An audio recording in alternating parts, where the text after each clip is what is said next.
Boa tarde, eu estou aqui para fazer a definição do método de elevação artificial.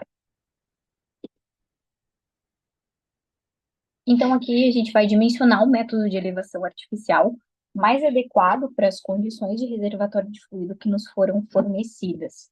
Aqui nós temos as condições tanto de reservatório quanto de fluido, tanto dados como vazão, profundidade, temperatura, tamanho de revestimento, pressão e método de recuperação, e também valores de order cut, viscosidade de fluido, corrosividade, presença de abrasivos e o valor de razão gasóleo.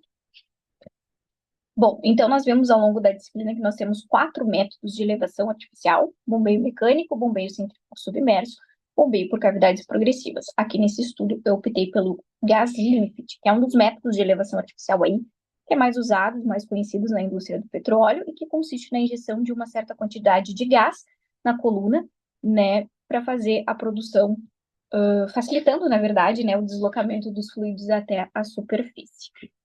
Bom, aqui a justificativa do porquê que eu escolhi esse método, né, de gas lift para as condições que foram dadas de reservatório.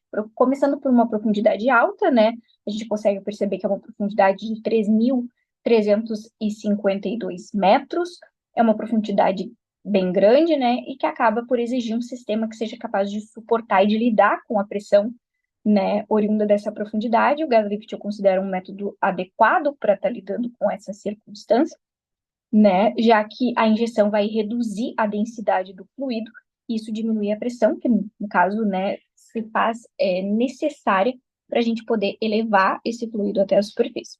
Pressão de fluxo alto, nós temos uma pressão de 70 bar, que é uma pressão considerada alta, e o gas lift vai acabar atuando na redução dessa densidade do fluido e do gás na tubulação, que vai naquela, né, fazendo aquela contrapressão do que vem de baixo, né, no caso do fundo do poço, e em razão dessa pressão ser elevada, a gente vai ter que fazer um pequeno ajuste no método de elevação ali, numa condição como essa, em razão da flexibilidade do método, que acho que nos permite fazer isso. Viscosidade do fluido é uma viscosidade de um fluido muito alta também, que vai demandar mais energia do método de elevação para conseguir né, elevar esse fluido até a superfície. No caso, então, a gente pode adaptar também e contar com a flexibilização do método para a gente ter certeza que esse fluido vai estar sendo levado corretamente, né, cuidando também a quantidade de pressão, a quantidade tanto da pressão quanto do gás que a gente vai estar injetando.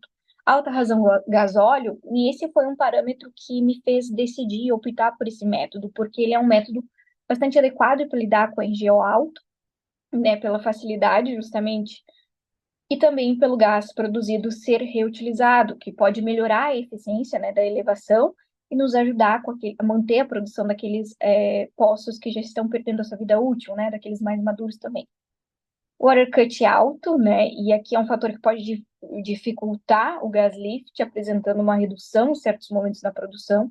É um grande volume de água, né, que acaba subindo junto com o óleo. Então, nessa situação, eu acredito que é necessário a gente usar a flexibilidade novamente do gas lift para que a gente possa lidar com possíveis emulsões de óleo-água que podem vir a comprometer tanto o equipamento, né? Então, a gente vai ter que relativamente controlar essa injeção e, claro, operar sempre num fluxo de gas lift contínuo. Baixa corrosividade, não tem uma restrição do método para lidar e operar nessas condições, então a gente é uma coisa que não deve nos preocupar.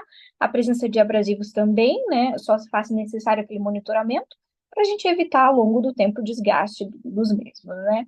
Por vários momentos eu pensei em dimensionar o bombeio centrífugo submerso, mas o que me fez optar pelo gas lift foi o alto valor da razão gasóleo, também as condições de vazão, né? Nós temos uma média vazão que não é um problema para o gas lift, nós temos uma alta profundidade, porque o gas lift opera muito bem, e dadas as outras circunstâncias que eu já coloquei, é claro que em certas circunstâncias, como a do order cut, a gente vai ter que ter cuidado e contar com a flexibilização do método, mas eu acredito não ser um problema, porque os equipamentos têm baixo custo, uma manutenção é ok de ser feita, né? Em caso os equipamentos sejam substituídos, isso não é um problema, e eles são relativamente mais baratos do que outros métodos de elevação artificial.